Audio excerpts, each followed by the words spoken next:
ભાવનગર શહેરમાં ફરી અસામાજિક તત્વો બેફામ બન્યા હોય તેવી ઘટના કુંભારવાડાના મોક્ષ મંદિર પાછળ આવેલા વીર મેઘનગર વિસ્તારમાં બનવા પામી છે। વીર મેઘનગર દંપતી ઉપર હુમલાનો બનાવ બન્યો હતો। સૂત્રોમાંથી જાણવા મળ્યા મુજબ દંપતીએ દારૂ મૂકવાની ના પાડતા અગાઉ થયેલી માથાકૂટને પગલે સગર્ભા મહિલા ઉપર છરી વડે હુમલો કરાયો હતો અને તેના પતિ ઉપર પણ હુમલો કરવાનો આરોપ મુકાયો છે। નામચીન બુટલેગર હોવાનું ઇજાગ્રસ્ત પાસેથી જાણવા મળ્યું હતું। જો કે ભોગ બનનાર દંપતી ભાવનગરની સરટી હોસ્પિટલમાં ખસેડવામાં આવ્યા હતા।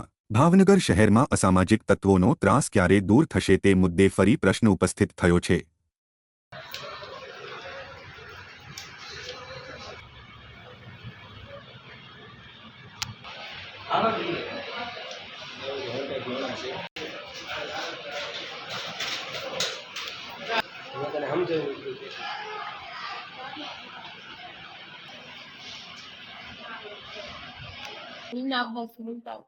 કઈ જગ્યા રહ્યો બેન? કુંભારવાડા મોક્ષ મંદિરની પાછળ વીર મેઘનગર। શું બનાવજો બેન? કઈ નહીં સાહેબ, જેમ તેમ ગાળું બોલ્યા, ઘરે આવીને મારવા માંડ્યા ને પાઇપ બધું લઈને અમારા ઘરે હુમલો કરે। હું એકલી હતી, મેં મારા વરને છોડા કીધું, ડાયરેક્ટ મને મારી લોકો એ છે। અને એ લોકો શેત તેતરા એની પેલા તો બંદૂક ફોડી હતી, એની પછી દારૂ રાખવાની ના પાડી, છેલ્લા 15 દિવસથી બાંધવાનું કરતા હતા। અને અમે એકલા પડી, મારા ઘરવાળા ઘરે હોય ન હોય ને એ બસ આવી રીતે હેરાન કરી રાખે છે। અત્યારે માથાકૂટ કારણ બસ યાદ છે, અમે દારૂ રાખવાની ના પાડી હતી જૂની દાજ। શું નામ છે ભાઈ? પરવીન રાઠોડ, ધર્મેશ, કલ્પેશ, ગાયત્રી બેન અને એક ભાલી કરીને છે, એનું નામ મને નથી આવડતું પણ એ ભાલી કરીને છે। અબ્બાસ બાબુભાઈ મુલતાની, કઈ જગ્યા રહ્યો ભાઈ?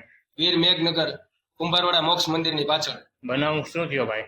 બનાવમાં એવું છે કે માણસને દારૂ મૂકવાની ના પડી હતી અને એ આવારા તત્વ વોન્ટેડ છે, કોઈ પોલીસ એને પકડી શકતી નથી અને એ ખોટી તાનાશાહી કરે છે।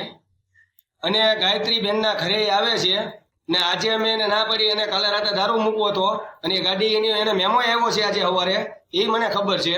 એ આજે મને દારૂ મૂકવાનું કીધું હતું, મેં એને ના પાડીને એના કારણે એને આ બધો વહીવટ કર્યો છે। શું બનાવ શું થયો? બનાવમાં કાંઈ નહીં, સીધો જીવલેણ હુમલો, મેં મૂકવાની ના પાડીને એટલે કેમ કે હું ભાડે રહું છું એટલે એને એમ કહેવાનું કે ભાઈ તું ભાડે રહેશો તારે હું લેવા દેવા, બસ ખોટી તાના છે। આજ મારા ઘરના ઉપર ઘા કર્યો ને મારી ઉપર ભાલીએ ઘા કર્યા છે ને દાઉદે ધોકા માર્યા, વોન્ટેડ છે તે છતાં ખુલ્લે આમ કુંભારવાડા વિસ્તારમાં રખડે છે એ કોઈ પોલીસ એને પકડતી નથી।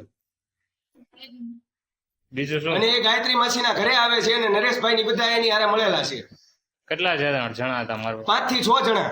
શું એ નામ? પેલા તે રિવોલ્વર લઈને આવ્યો હતો, એ નામ શું? દાઉદ રાઠોડ બીજું? અને ભાલી એની હારે હતો।